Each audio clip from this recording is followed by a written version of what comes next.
Topic ऐसा है उन बच्चों के लिए जो पॉलिटिकल साइंस बैकग्राउंड से नहीं आ रहे हैं और अभी जीके की प्रिपरेशन कर रहे हैं कॉम्पिटिटिव एग्जाम के लिए। उनका चूंकि बेस नहीं है पॉलिटिकल साइंस का, इसलिए जीके में इस टॉपिक को इंक्लूड कर रहे हैं, इससे क्वेश्चंस आते हैं। तो भारत को जब स्वतंत्रता मिली, इंडिपेंडेंस मिली 1947 में 15 अगस्त, उस समय हमारी सरकमटेंसेस किस तरीके की थी और क्या हमारे सामने चैलेंजेस थे, क्या कुछ घटनाक्रम हुआ, इंसिडेंट्स हुए, क्या कुछ ट्रेजेडीज हुई, इसके बारे में हमें देखना है। सबसे पहला एक वर्ड जो होता है कि सबसे पहला जो एक वर्ड होता है कि इसको आप देखिए, ट्रस्ट विथ डेस्टिनी। इसका क्या मीनिंग है? ट्रस्ट विथ डेस्टिनी ये पूछा जाता है। इसका हिंदी में ट्रांसलेशन अगर हम करते हैं तो इसका मतलब होता है सौभाग्यपूर्ण दुल्हन से चिर परिचित मुलाकात। सौभाग्यशाली दुल्हन से चिर परिचित मुलाकात, इसको हिंदी में कहते हैं। ये क्या है? ये एक स्पीच का नाम है, ये एक भाषण का नाम है जो पंडित जवाहरलाल नेहरू ने संविधान सभा में 15 अगस्त 1947 की मिडनाइट में दिया था। क्लियर है? इसको पूछा जाता है ये क्या है, तो आप इसको बताइए। जब हमें इंडिपेंडेंस मिली थी तब हमारे देश की जो अंतरिम सरकार थी, ये दो बातों पर सहमति हो चुकी थी कि जब हम इंडिपेंडेंस मिलेगी हमें, तो हम पहला कि हम डेमोक्रेसी जो है, डेमोक्रेसी को एडॉप्ट करेंगे, और दूसरी बात समाज में समता मूलक इक्वलिटी बेस्ड सोसाइटी का डेवलपमेंट करेंगे। क्यों? क्योंकि हमारे यहाँ डाइवर्सिटी हर तरीके की है, तो कास्ट, क्रीड, जेंडर, इन सब चीज़ों को हम किसी भी उसका आधार नहीं बनाएंगे और एक समान समाज का विकास करेंगे। ये दो बातों पर सहमति थी। अब इसके अलावा हमारे सामने विभाजन का जो सिद्धांत था वो पूछा जाता है कि विभाजन का सिद्धांत क्या था। भारत और पाकिस्तान का जो विभाजन हुआ उसका सिद्धांत क्या था? तो वो द्विराष्ट्र सिद्धांत, यानी कि टू नेशन थ्योरी पर बेस्ड था। आपको पता है किसने दी थी टू नेशन थ्योरी? जी हाँ, मुस्लिम लीग ने टू नेशन थ्योरी जो दी थी कि हम स्वतंत्रता के बाद अपने लिए एक अलग राष्ट्र मांगते हैं, और उन्होंने लैंड ऑफ प्योरिटी यानी पाक, पवित्र जो नेशन है, पाकिस्तान नाम से उसको बनाया। तो जो द्विराष्ट्र सिद्धांत है उसके आधार वो था हमारे विभाजन का आधार।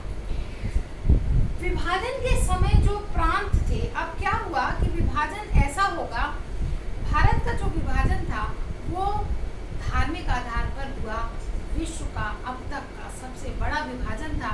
ये विभाजन ऐसा था जिसने स्वतंत्रता की जो खुशी थी, स्वतंत्रता का जो सवेरा था, एक तरफ उनको स्वतंत्रता का सवेरा दिख रहा था, नया सूरज दिख रहा था, दूसरी तरफ विभाजन की त्रासदी जो झेलना पड़ी।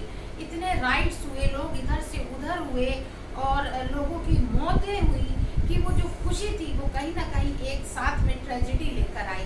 विश्व का सबसे बड़ा विभाजन के बाद बनने वाला नया देश जो था, वो विभाजन जो ट्रेजेडी वाला विभाजन था उसमें इसको काउंट किया जाता है। इसके पहले कहीं पर भी ऐसा नहीं हुआ था। तो विभाजन का आधार धर्म को बनाया गया। धार्मिक आधार पर ये देखा गया कि मुस्लिम बहुल जो एरिया है वो पाकिस्तान में सीधे सीधे चले जाएंगे। कहीं जहाँ हिंदू आबादी ज़्यादा है, हिंदू पॉपुलेशन ज़्यादा है, वो इंडिया का हिस्सा बनेंगे। जहाँ पर दिक्कत कहाँ पर आ रही थी? जहाँ पर इक्वल पॉपुलेशन है वहाँ पर दिक्कतें आई। इसके अलावा पंजाब और बंगाल, ये प्रांत ऐसे थे जो विभाजन के समय बने। जैसे कि बंगाल जो था, जो भारत में ईस्ट साइड पर पड़ता है, वो बंगाल जो था वहाँ मुस्लिम आबादी थी, तो उसको पाकिस्तान का हिस्सा बनाया गया। और पंजाब का जो पार्ट था जहाँ पर मुस्लिम बहुल आबादी थी, वो भी पाकिस्तान का हिस्सा बनी। तो पंजाब और बंगाल जो थे ये विभाजन में मेन जो प्रांत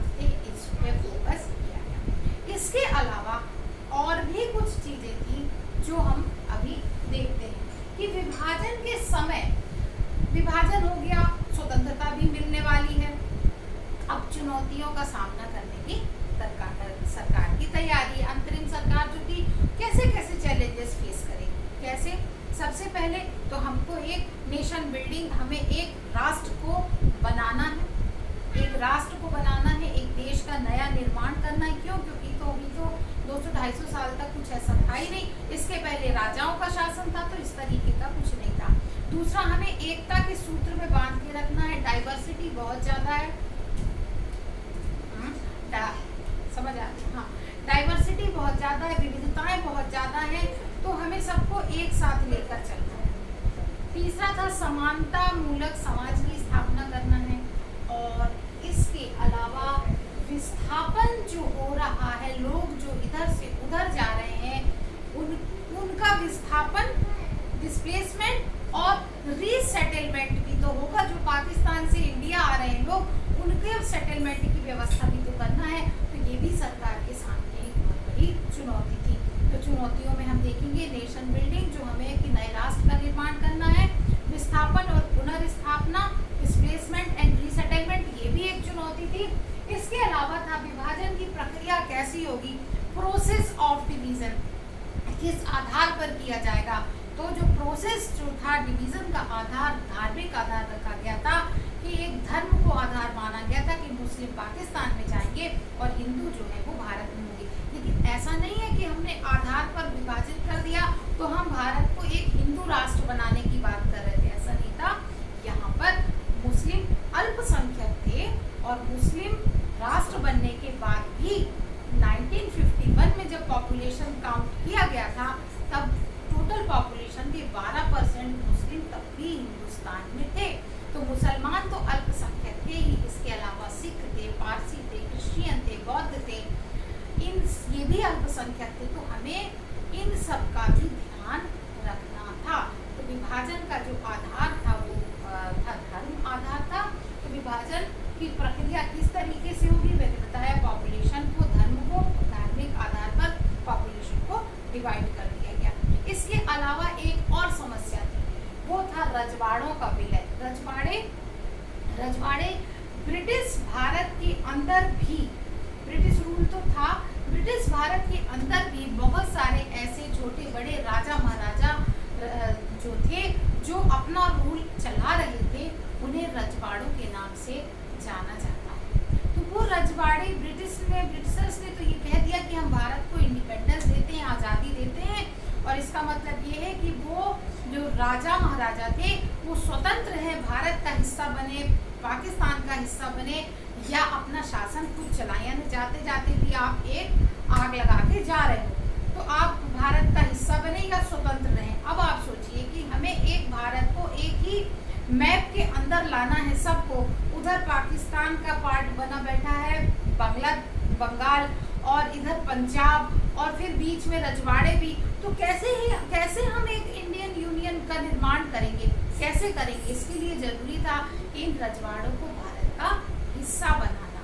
तो जिस पेपर पर इन्होंने सहमति जताई, जिन राजा महाराजाओं ने, रजवाड़ों ने, कि वो इंडियन यूनियन का पार्ट बनेंगे, उसको कहा जाता है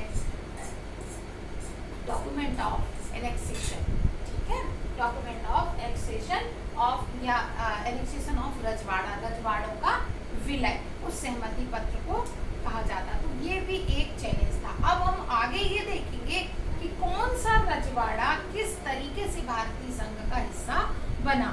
सब अलग अलग थे, नवाब को, हैदराबाद के निजाम को अलग जाना था, भोपाल के नवाब को अलग जाना था, जूनागढ़ के राजा अलग बात कर रहे थे, कश्मीर के महाराजा हरि सिंह अलग बात कर रहे थे। तो ये सब कैसे भारत का हिस्सा बने, इसको हम नेक्स्ट क्लास में देखेंगे। तो हमें ये देखना, हाँ, एक क्वेश्चन और आता है कि जब भारत को आज़ादी मिली तो कितने रजवाड़े थे? तो 565 रजवाड़ों की संख्या थी। सोचो, एक उतने भारत में 565 अगर अपना अलग अलग रूल चलाते तो कैसे हम एक यूनियन का निर्माण करते। तो भारत संघ का निर्माण करने के लिए रजवाड़ों का विलय करना भी बहुत ज़्यादा जरूरी था। तभी हम एक अच्छा, एक समाज, समता मूलक समाज, एक इक्वलिटी बेस्ड जो है हमारा नेशन है, उसको हम बना सकते। इसके अलावा बात कही कि जो विभाजन की प्रक्रिया थी वो धार्मिक आधार पर हुई, अल्पसंख्यक थे, हमें उनका भी ध्यान रखना था। तो भारत ने इसलिए धर्मनिरपेक्षता को अपनाया, सेक्युलर स्टेट बनाया। हमने हिंदू राष्ट्र की बात नहीं की।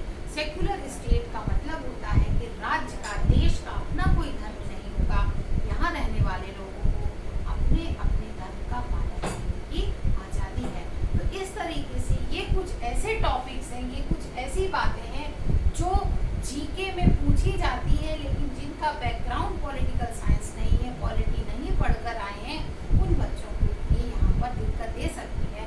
उनके लिए था। अब नेक्स्ट उसमें हम नए नए रजवाड़े किस तरीके से शामिल हुए थे वो नेक्स्ट क्लास में करेंगे। क्लियर है? समझ आया आप लोगों को?